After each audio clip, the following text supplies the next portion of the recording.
Return signal confirmed. Commencing weirdness in 5, 4, 3...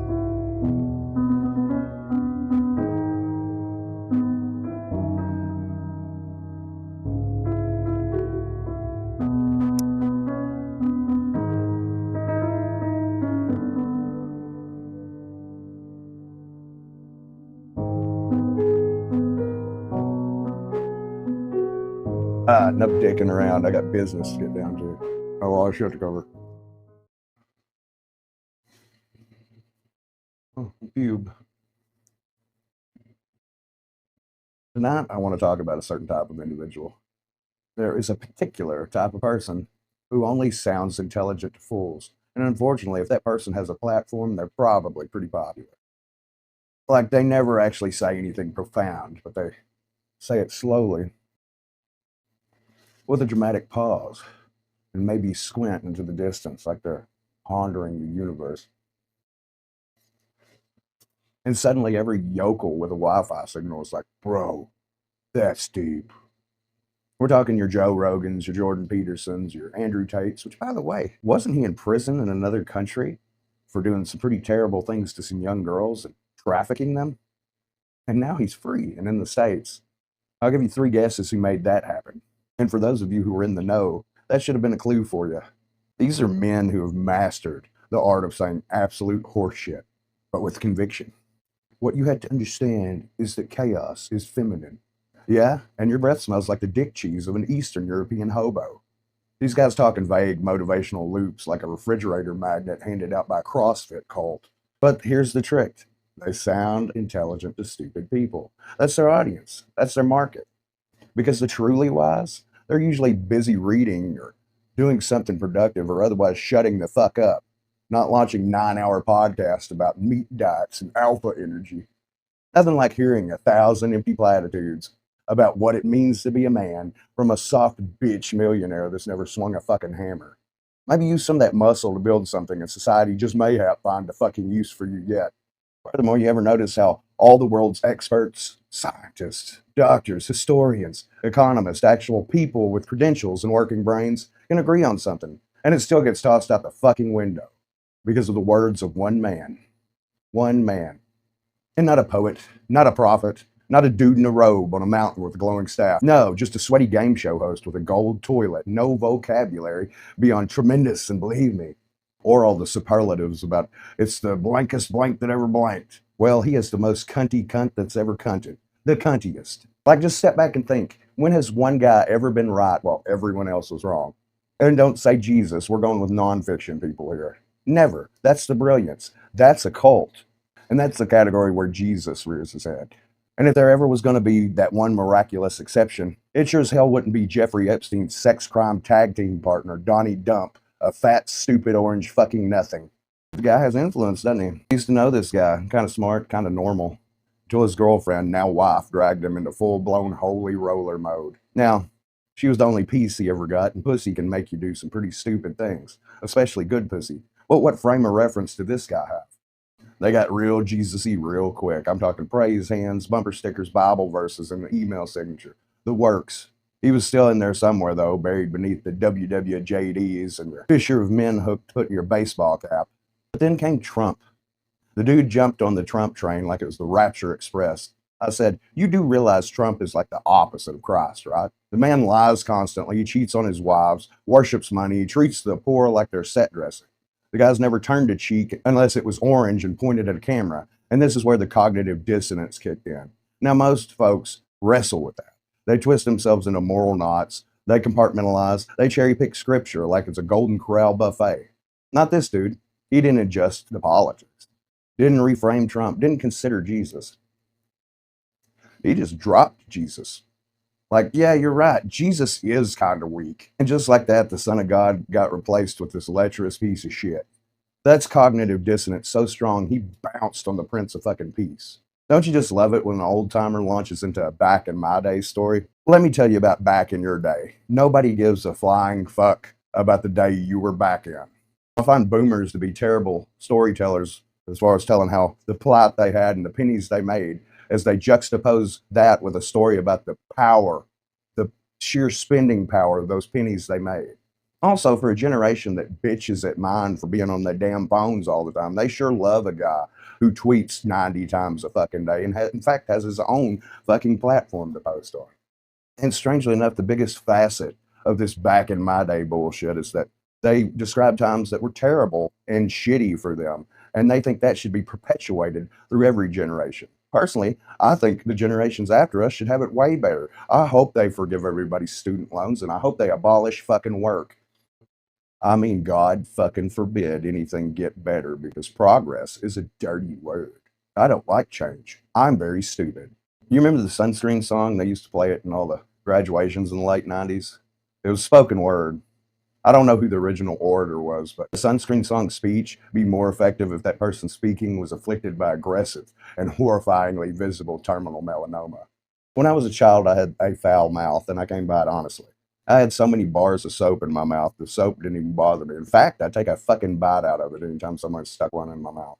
But once upon a time, I was 8 or 9, and I hurt myself or broke one of my toys or something like that. And I said, motherfucker. And my dad heard me. He comes in all indignant, like, where'd you learn to talk like that? Where'd you learn that word? And I remember, not only is this a Christmas story, oh fudge situation, but it also reminds me of a commercial from the 80s. I know I keep going back to drug PSAs for some reason. But anyway, in this commercial, a man finds his son's drug stash, and he was like, where'd you learn to do this? And the son's like, I learned it from watching you, Dad. I learned it from watching you. Who taught you how to do this stuff? You, all right? I learned it by watching you. Parents who use drugs have children who use drugs. And this is one of those situations. Where did I learn that word? Why, I must have heard the word motherfucker at least 8 times last night. You and Mom were in one of your famous War of the Words, and I heard motherfucker right before a tea glass sailed across the dining room and smashed against the kitchen television.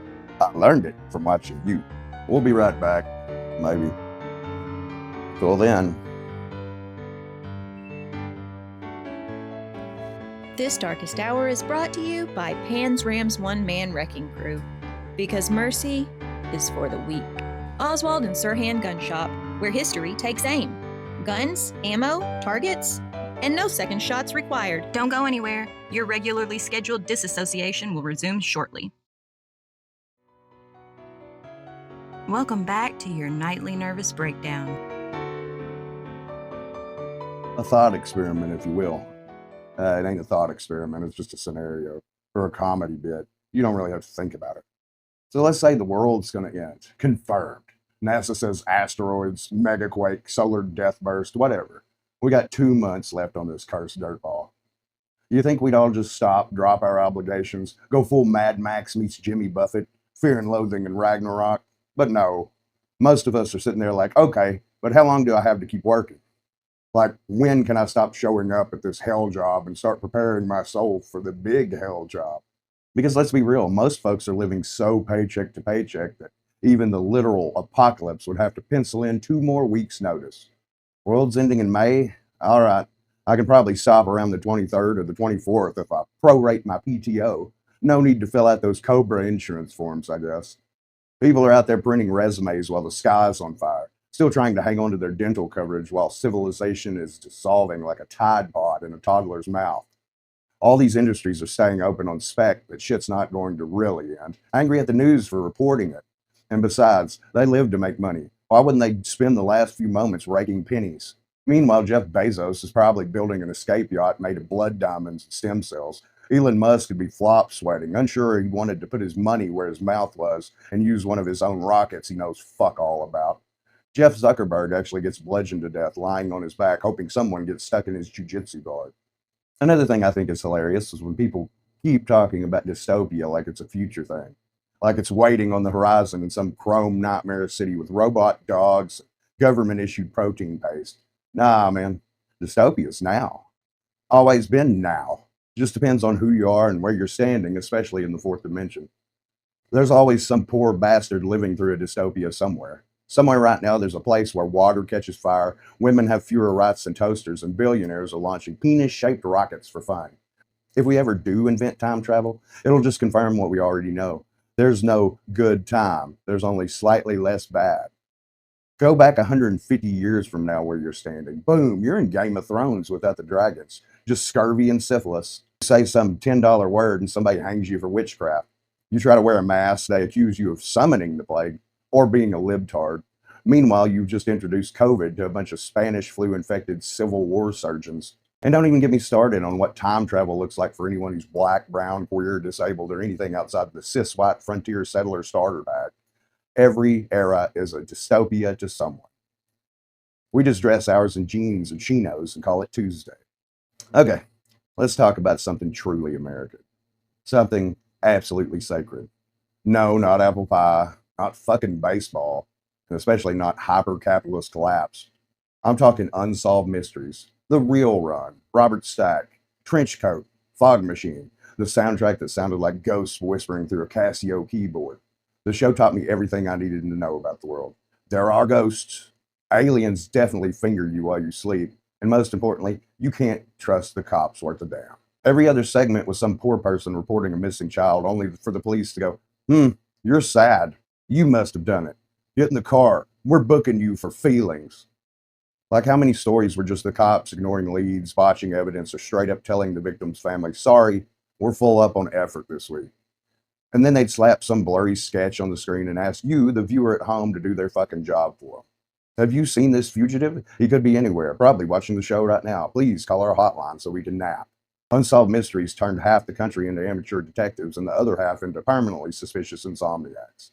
I will be doing future episode reviews. I'll just lump a couple of them in at a time, or some of my favorites. I might skip a few. I will dissect the segments I do cover, because Robert Stack, he was the last good cop. If you start a new job and people find out you do anything comedic, there's always one person who says, oh my God, you should write jokes about us. We're crazy around here. If anyone ever says that to you, don't nod, don't smile, just stand up, pack your shit and leave. Quit immediately. Because the material you get from that job, not worth it. I got this bit. It's not even funny. It's more of a PSA than anything. Another scenario or thought experiment or whatever the fuck. The Super Bowl. America's high holy day of beer farts, nacho cheese, and commercials for trucks that kill the planet slightly faster.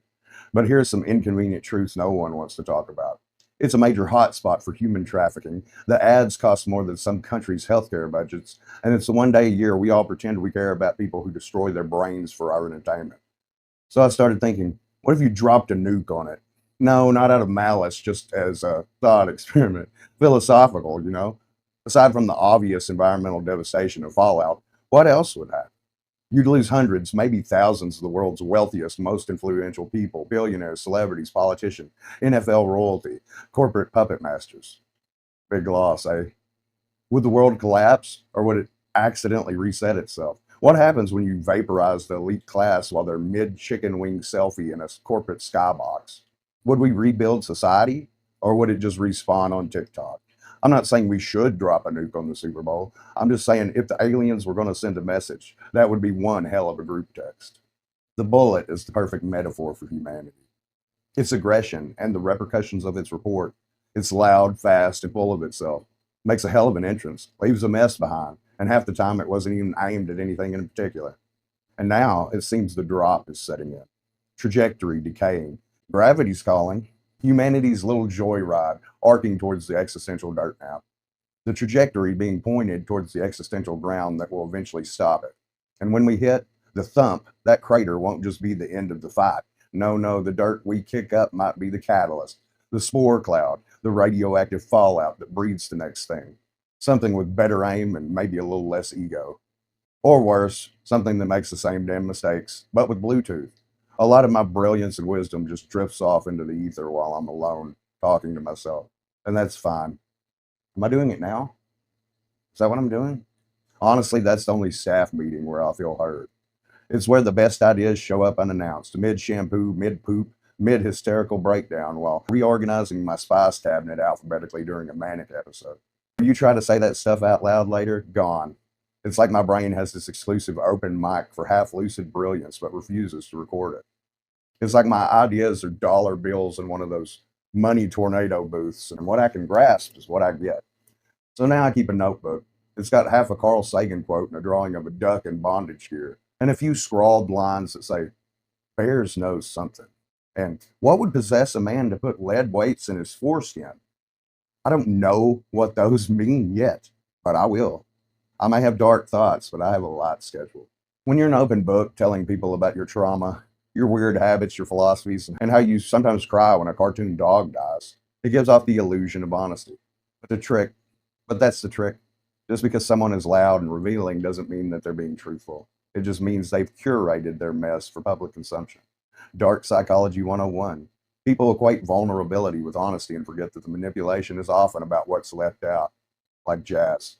Ever met someone who shares so much that you stop asking questions? That's not intimacy, that's diversion. And like what Kurt Vonnegut said, we are what we pretend to be, so we must be careful about what we pretend to be. So if you act like a brutally honest truth teller long enough, you might start to believe your own narrative, even if it's full of holes or outright bullshit. At that point, you're not a liar, you're just a memoirist with a bad editor. I'm going to bring it back around full circle, and we're going to talk about those individuals that sound like geniuses to idiots. You got to watch out for them, but you also have to watch for the idiots. They listen to these guys that build their entire personalities around quoting philosophers they've never actually read. They start podcasts with titles like Open Your Third Eye and The Ascended Ape Hour. And these guys are dangerous because they say just enough truth to hook you, and then they reel your whole ass in with a sea of lies. They don't ask for your mind, they ask for your faith. And if you're not careful, you'll hand it to them on a silver tray right before they make you chant about alpha males or how frogs are turning gay from the water supply. You start following a single man like he's the one true voice. Congratulations, you're in a cult, sweetheart. Now then, I am the camera. Your memory is the tape, and life is the broadcast. So be vivid, be bold, be strange and full of light. Make it worth the watch. Make it worthy of recall. Send up a good tape. Just, don't worship me or anything. I'm just here to remind you. Every prophet is just a man with a platform, and every Messiah still has to squat in the dirt and shit like the rest of us. But don't get caught in that kind of charisma, that meat aura that dumb people mistake for wisdom. If someone tells you they alone have all the answers, if they start pulling that I'm just asking questions energy while feeding you man mayo for breakfast, that ain't enlightenment. That's the sales pitch to a multi-level Messiah scheme. And if you ever find yourself clapping and nodding because some guy with shiny teeth and no job told you to reject all expert consistent and just listen to your gut, buddy, your gut said that McDouble at 2 a.m. after you got all drunk was a good idea. How'd that turn out? But now, let me tell you the truth. I am the camera. Your memory is just the recording. Your experience is the real. And one day when all the wires unravel and the light burns through your bones and your consciousness will upload into the great broadcast, a cosmic archive in the skies of Nephilim, Arkansas. So live like you're being watched by a greasy divine weirdo feeding quarters into a spiritual peep show of your life. Be sharp, be kind, be strange, and above all, send up a good tape. Send up a good tape. Send up a good tape. We'll be right back with more Darkest Hours.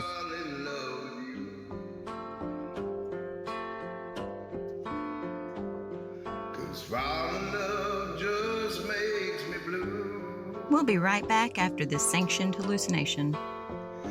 Well, music plays and you display your heart for me to see. I had a beer and now I hear you calling out to me. And I hope that I don't fall in love. I think we got it.